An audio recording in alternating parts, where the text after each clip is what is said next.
cage matches and then friendly matches which got injured. So yeah, this is sometimes difficult, and but I think, for example, Nuruddin did well. So, but Richard's also doing well at his home team at Orlando Pirates. So, the competition is on. We're looking closely. I'm not an expert on goalkeepers, so this one I mostly leave to our goalkeeper coach. But surely there's everywhere there's competition. Well, speaking about competition, at right back, Ali Seidu, Tariq Lamptey has joined. You have Dennis Odre as well with his experience. I'm sure you are spoiled for choice going into these two matches. Yeah, I mean to bring together the squad was difficult because some decisions were very close, and we have a player with Dennis Odre who's playing in Bruges, who's playing well in his league, but also in the Champions League, doing very well. And then the games he played for us, then we are happy to have Tariq Lamptey now, who's a solid Premier League player, really good, and I think especially the future belongs to him because he's very young, very fast, and yeah, I have to say Alidu, he used his chance. He joined us in June. We had a lot of injury. First he was on standby, but he said, he will be on standby. It's no problem for him. He's ready when we need him, and we had a lot of injuries, so we had to call him, and he did really well, especially in the second game. And therefore, I had to find a place for him. And what's good with him, he's very flexible. He can play as a centre back. He can play as a full back, and this is also what we need. And I'm very happy that he's joining the team, and hopefully, and now also in the training, but hopefully in the games he can also show again what he can. Just a quick one on. Oh yeah, just a quick one on how close it was in terms of making decisions and players who were being called. I know Joseph Painter was part of your last call up. How close was he to making this one? Very close. Like I said, tough decision. The concurrent situation is even tighter now with the new players coming in. Very difficult, and especially like from what I saw, Joseph is doing well. He's doing well. We had. I mean, it would have been good for him to play the Japan or Chile matches, also to show more of him, but he had some little problems, so he decided to leave the team. Yeah. And also he wanted to start with his team in a healthy situation. This one I can understand, but surely I can just judge what I see. Yeah. And so at the moment I see others ahead of him, but I think Joseph is a great player, and the squad now is not written in stone. Anything can still happen. We are still monitoring all the players, their performances, so the gate is not closed. Okay, good. Thank you very much for your time. I want to first of all ask you, you've got about 3 games to play before the World Cup, that is the pre-friendlies.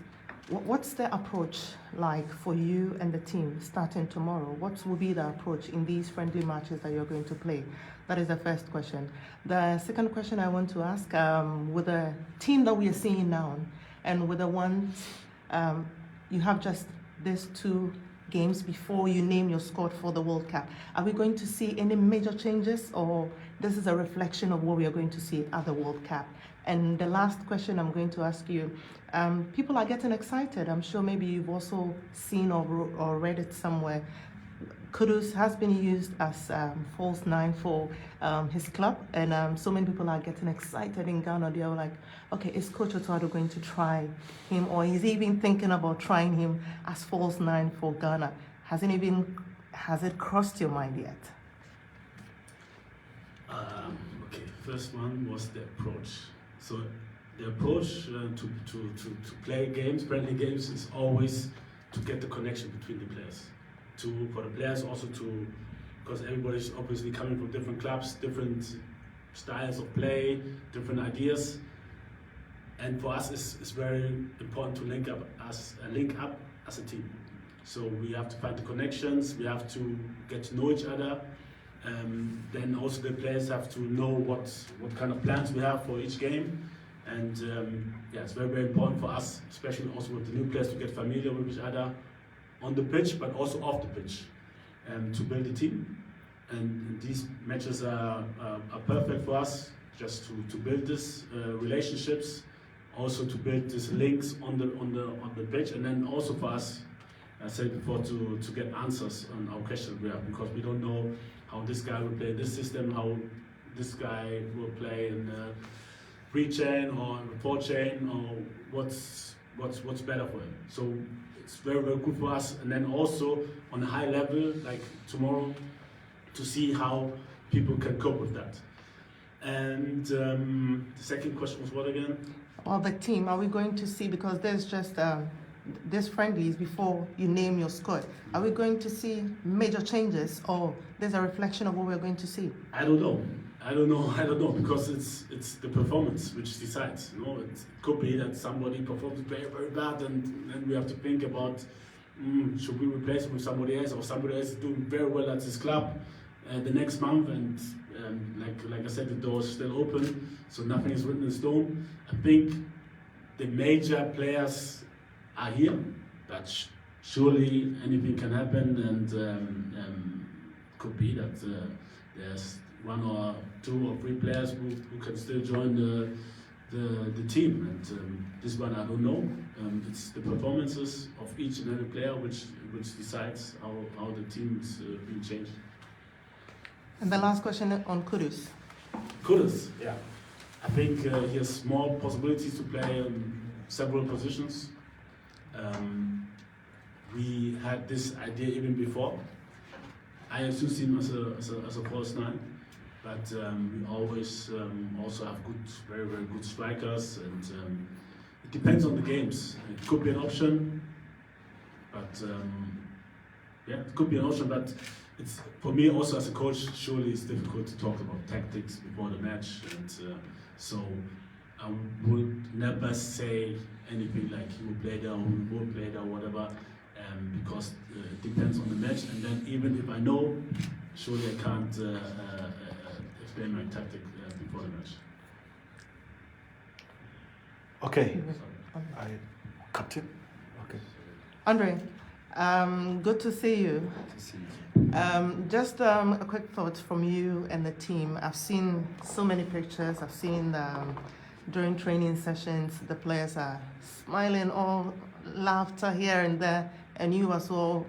I want to get into what they are thinking currently. How is their mindset? Where is their mind now? I know that everyone will say, oh, we're focusing on the Brazil game, but from your point of view, where do we have their minds? Well, I think if we are honest, as players, when you are 2 months away from the biggest tournament in the world, you have your sights on the tournament. You know, you cannot run away and say you are looking at even all your league games or whatever. You're playing your games, but you're thinking about the tournament.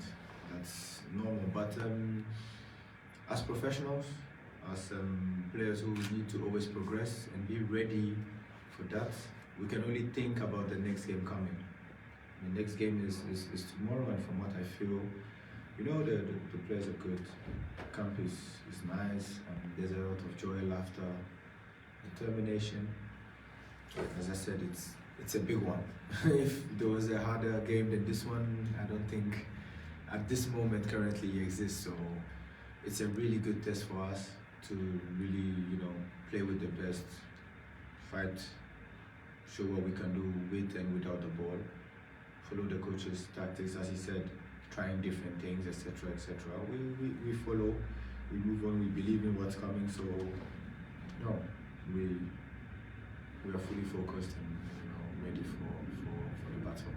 Like you mentioned, that it doesn't get any better than this or bigger than this particular match. But do you think you look at, one will say maybe names doesn't play football, but it's also important to acknowledge your opponent. If you look at the squad that Brazil they have currently, the Black Stars equally have a good squad and quality players. But do you think the team led by you can match up to that strength? Well, like I said before, I think before you were here, currently, She was like, yeah, she was like, she has to pay. She has to pay. Apologies. $100. $100. it's not a problem, 500. Yeah, she can afford. Yeah, I think the team now, Brazil, when I've seen all a few national team play, it's currently for me is the best in the world. So we are playing the best, and we have to acknowledge that they have players playing in the top clubs, week in, week out, winning trophies, etc., etc. So yeah, we are not going to compare ourselves to them. That would be making a mistake and lying to ourselves. But yes, we are going to fight with them, and we are going to challenge, and we are going to go into the battle. That's 100%. And at the end, we'll see what's going to happen. But I believe in the squad. We have won games that people never believed we would have won in the past. And as I said, the results of tomorrow would not tell us that we are going to have a good World Cup or a bad World Cup. Whatever the result is, with time and experience, you learn that you have to be ready on the 24th of November. That's when you have to be ready. So this is going to help us to get ready for that. Any side attraction of maybe some dance moves tomorrow? Any side attraction? Dance move. Yeah. Inaki, Saisu, and all of them have come in. Tarek, they gave us some dance moves yesterday, so I think they will be ready for some dance moves tomorrow. All right, thank you. You're welcome. Okay, thank you, ladies and gentlemen.